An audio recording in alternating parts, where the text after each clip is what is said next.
Hi. Welcome back to my channel. So as you can already tell, this is going to be a little bit different. I wanted to try to film a video entirely in soft-spoken ASMR. This is my first time doing this, so please cut me some slack. I hope it sounds good. And hopefully I'm able to get through this because it's kind of hard to try to keep your voice at a specific level. But anyways, today I just wanted to do a little soft-spoken ramble, specifically about my comfort TV shows. I previously did a video about my comfort just movies in general, so please check that video out. I will link it here so you guys can look. But today is going to be all about the TV shows, so I hope you guys enjoy this, and if you do, don't forget to like and subscribe.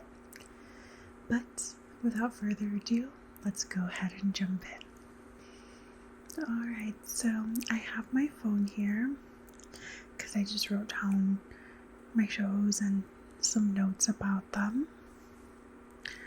But the first one I have here was my ultimate comfort show. I haven't seen it in a while, to be honest, but when I was younger, I would literally have this show on repeat, and it is Gossip Girl. I think I've watched it like 4 times, started watching it like 4 times. I think I fully watched it all the way through maybe like 2 times fully. But I have started it. It's just at some point I get annoyed with the characters and I'm like, I don't need to keep watching this. I've already seen it. But I was mainly watching Gossip Girl for the Blair and Chuck storyline. So shout out to all the chair truthers out there. But that's mostly why I was watching the show. Everybody else got on my nerves most of the time. Don't even get me started on Serena. She was the worst. I mean, trust me, they were all flawed. It's kind of the point of the show.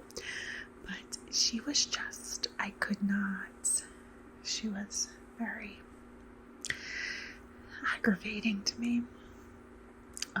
But of course, like I said, they're all annoying. Blair and Chuck were very problematic as well. I don't know, I just felt like their story was the story of the show.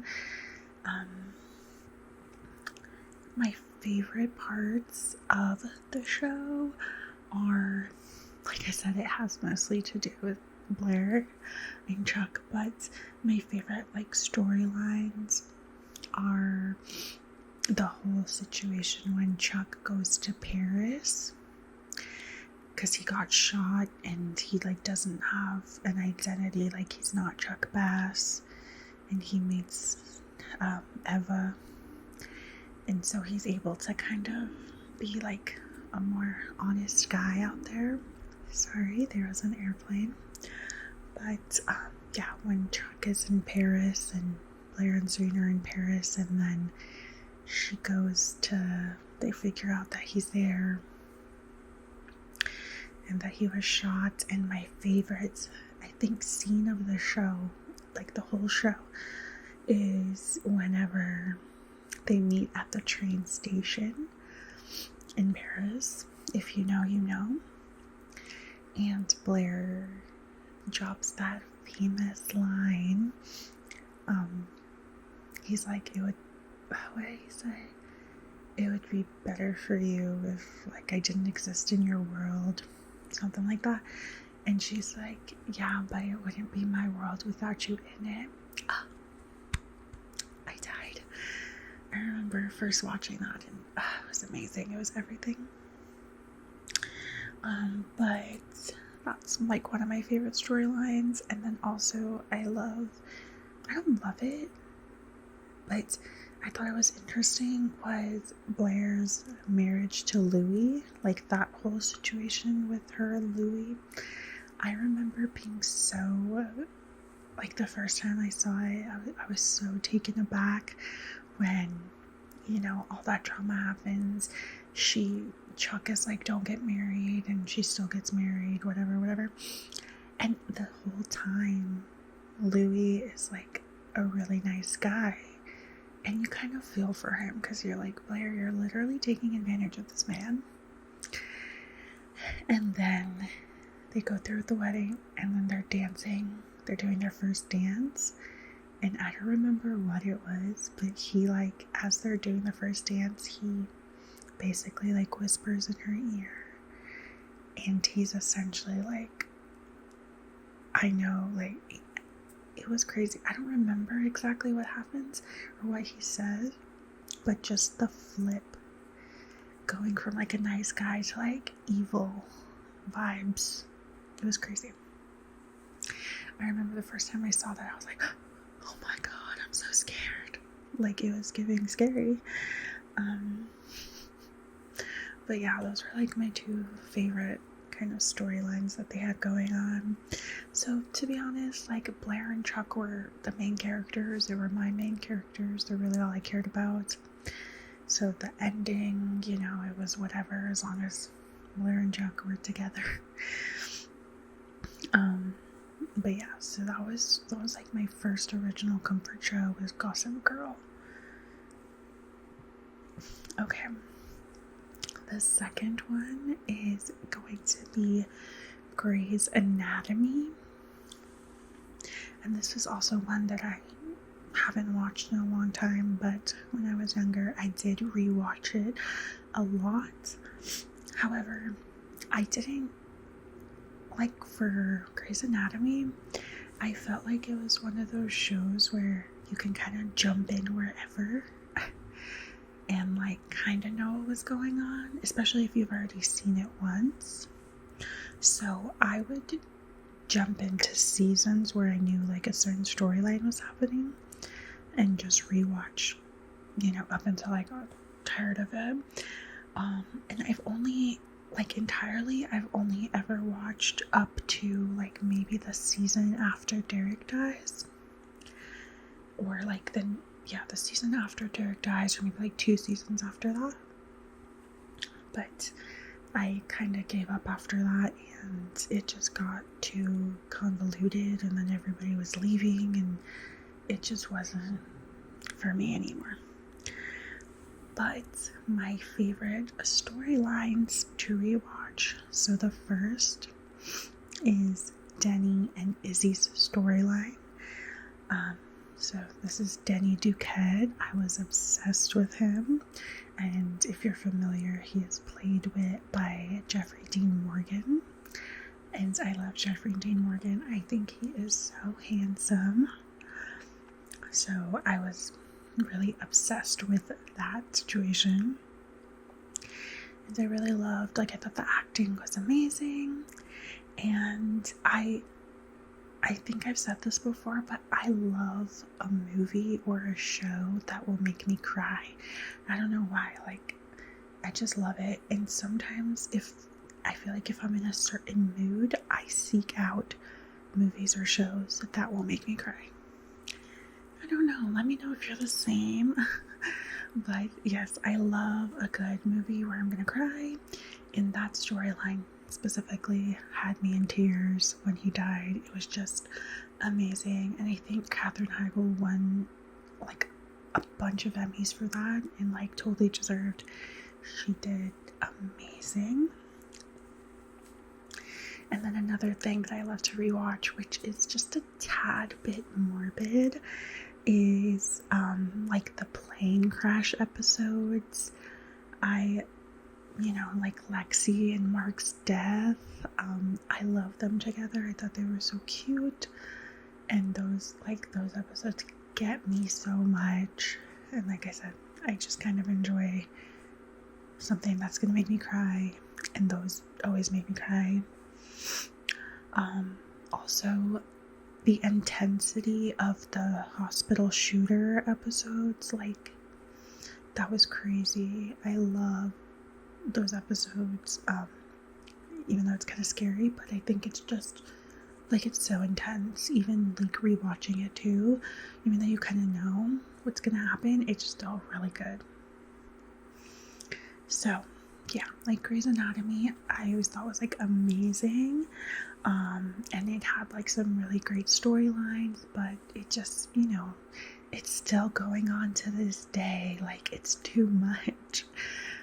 So yeah, I guess I couldn't keep going with it. I know my mom is like one of the only people I know, like, in my life that is still watching the new seasons that are coming out. But yeah, I don't know when they're gonna let that go, but maybe it's time. I really, like, once Ellen Pompeo left, I feel like they should have cut it there.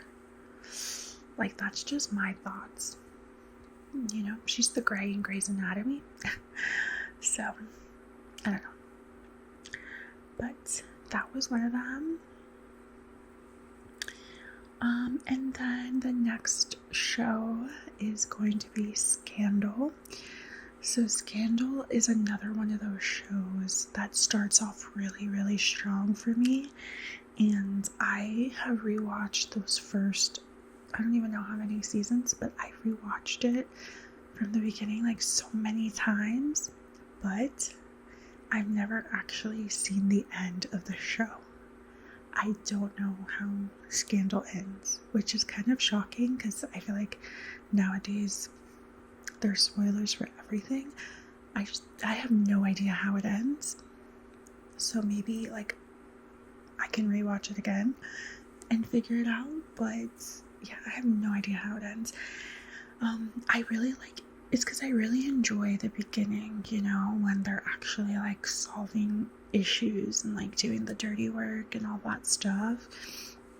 I just think it got really, really, like, convoluted when it started getting into, like, the B613 of it all, and, like, all of everything was a conspiracy, and then Olivia was, like, turning into one of them, and I don't know, it just started to get really, like, weird, and I lost interest in it.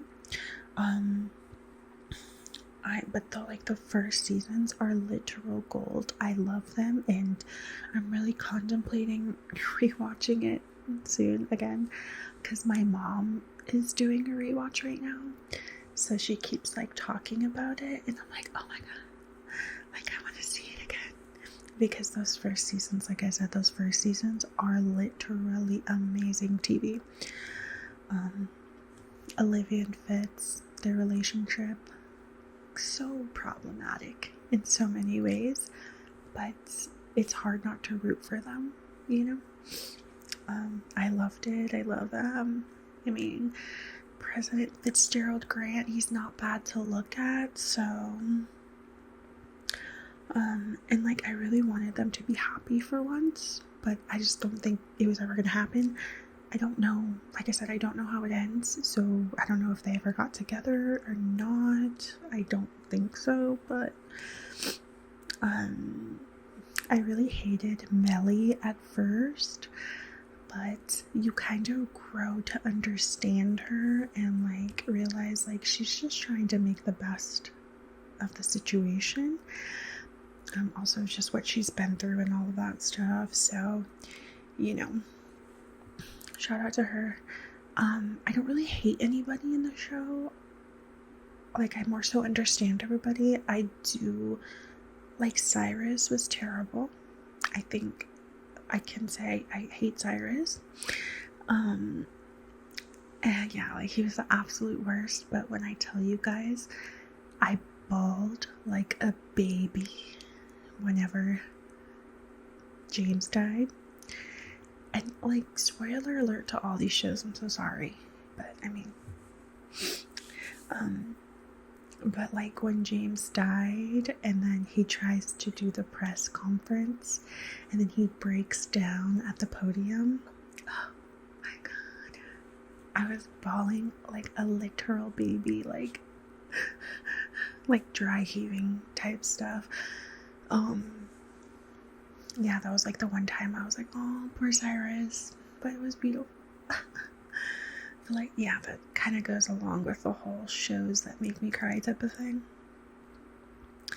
But yeah, so like I said, the show is great. I've never actually finished it, so I might do that. The acting was great, and everybody at some point or another got on my nerves, but, you know, you live. So yeah, and that might be another rewatch soon. Okay, this next one is a real throwback. It's more of like a nostalgia thing, but I love it. And that is That's So Raven. I was such a Disney kid growing up. Like, if my TV was on, it was on Disney Channel. I didn't move it from there. Like, I think as I got older a little bit, I would like flip between Disney and Nickelodeon. But for the most part, Disney. I was all Disney. And so, like, obviously, one of my faves was That's So Raven. And I feel like the reason I can rewatch this show is because it really holds up. Like, it's so hilarious. Like, it's so funny. Even if you're not like a kid, you'll still find it funny. Like, I'm 27 years old and I will be like cracking up laughing at the show. And that's just because I feel like, I don't know, they were such good actors. Like, I just don't think you can recreate that. I mean, I haven't really watched like any new age Disney shows, so I have no idea what they're doing over there. But I don't know. That was just like, they were so good. Every single person on that show. And Raven was like the best. Raven, she's on my Mount Rushmore of Disney people. I know that was a big thing, but she is like 100% on there. She is amazing. She's hilarious. Just like her physical comedy. I don't know, like I can just think of things that she does and it makes me want to bust out laughing. Like, she's amazing. She's unmatched and she's like a true Disney legend. I do not care what anyone says. So yeah, I love that show, and that is like a show that I kind of put on in between other shows. Like, if I finish a show and I don't know what to watch next, I'll just, take some time and like watch That's So Raven. It is so hilarious. I love it, and I feel like they were really teaching like some real lessons back then that I feel like kids need these days, but I don't, they don't have no, That's So Raven these days. And then finally, like, one of the main shows that I rewatch and that I'm actually working on right now is Friends. And this is technically my second rewatch. Only my second rewatch. So I like watched it all once before, and then I'm starting it all over again. I think I'm on season 5 right now. And it's just so easy to watch, and it is pretty funny. I mean, yeah, there's some things that I'm like, it was made back in the day and you could tell, but for the most part, like, it still holds up and it's really funny. And yeah, it's just something like easy to watch, like in between other things. And like, I really find myself just like laughing out loud. Like, it's that funny to me. And of course, now I'm watching it with like a newfound appreciation of Matthew Perry. Rest in peace.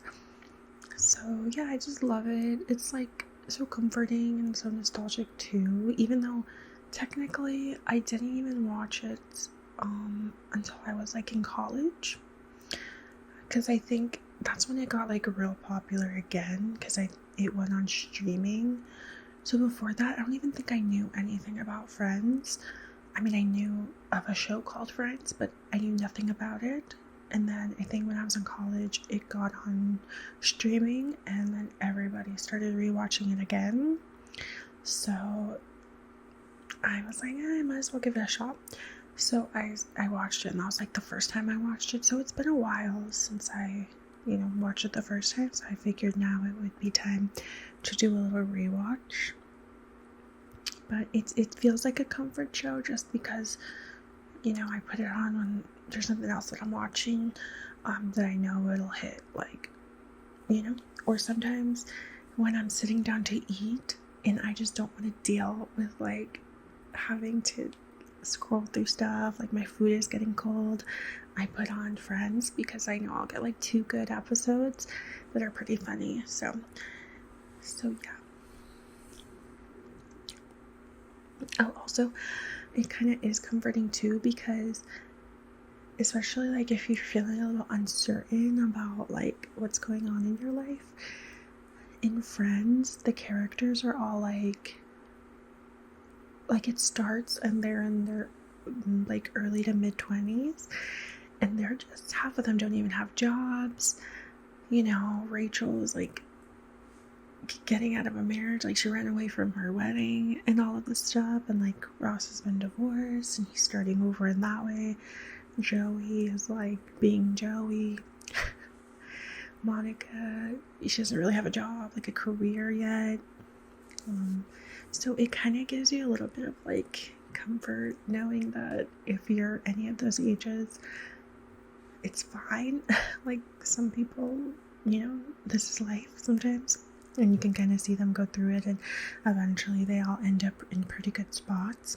So it's another way that it's pretty comforting. So yeah, and I know there's one that I didn't add, but I'm gonna go ahead and add it right now, and that is One Day on Netflix, and that is the limited series that is based off of, like, I guess it was a book originally, One Day, and then there was a movie with Anne Hathaway, but then they made like a limited series on Netflix. I've watched that show, and that show didn't come out too long ago. It came out like 3 years ago, maybe 3 or 4 years ago. I've already watched it like 3 times, and I'll probably watch it 3 more times at some point. I love that show, and I was hesitant on adding it because it's not really like, there's nothing comforting about it. It's actually like so sad. But I don't know, I just love it. And so I've watched it 3 times, and each time I'm as devastated as the first time. Like the first time I watched that show, you would have thought I got the worst news of my life, the way that I was like crying, but I was like bawling my eyes out crying. I loved it. I thought it was amazing, and it was so sad. And it was like, I think why I like it so much is because it's like the first show that I felt like had that effect, but like I watched it, had my emotions, and then like the next day or like when I was doing something, I would think about it and I would like cry again.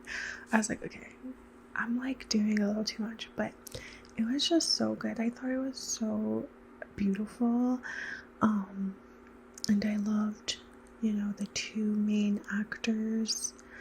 I thought the guy who played Dex, which I think his name is Leo Whittle, I thought he was so cute.